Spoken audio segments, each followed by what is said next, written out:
to Eureka Kitchens and give me a huge thumbs up. Today we're doing nothing great. But we're doing a video. Okay, I am making a video on what to do.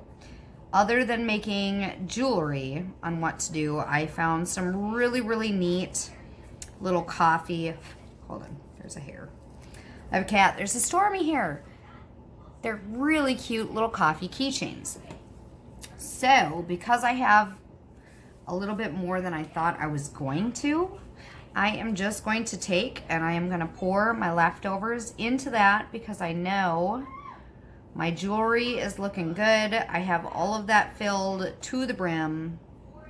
So now pouring that into here.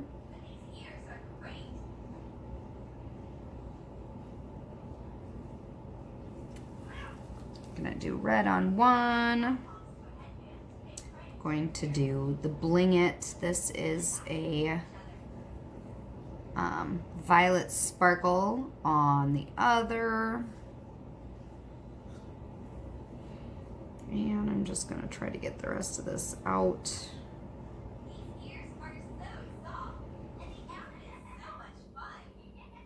Resin is a very expensive medium, so you really don't want to waste. I mean, you want to try to use every bit you can without being wasteful.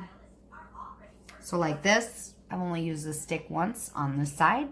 Once it dries, I will flip it and use the other side. That way at least I'm creating less waste, if that makes sense. Oh, and I totally goofed on that and I didn't put any of it in this red one because I'm special like that.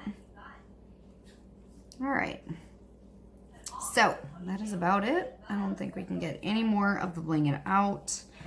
That is done deal.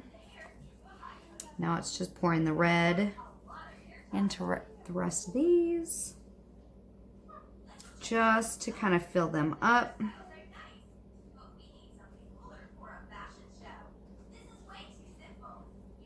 So that's the nice thing about resin. It self-levels completely.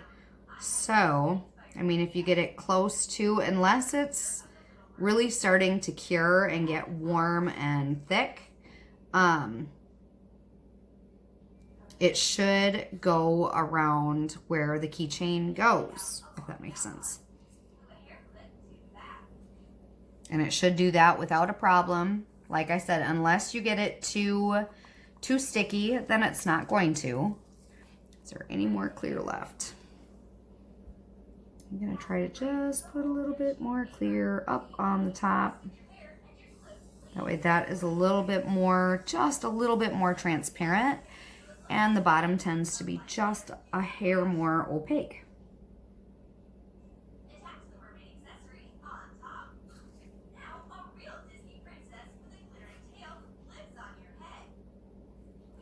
There we go.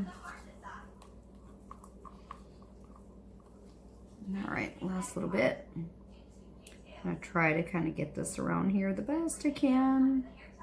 Now that it's getting thinner, I'm gonna try to go around that little keychain hole that they give you.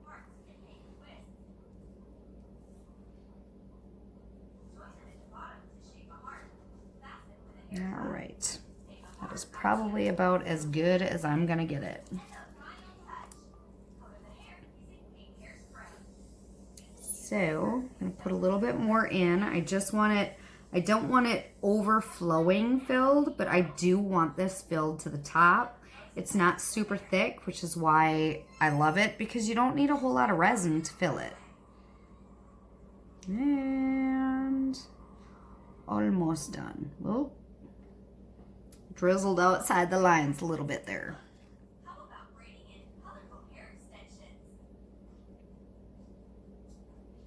All right, and the last little bit.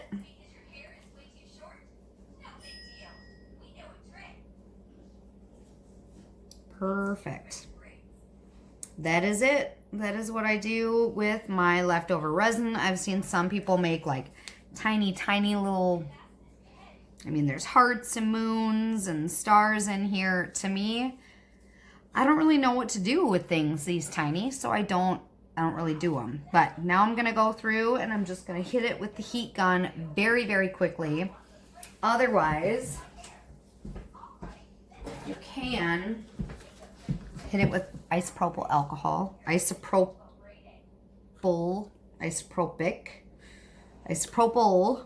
sorry, my dad gives me crap every single time I say it wrong.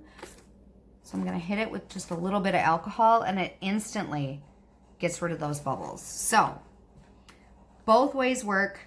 This, so 91% or higher.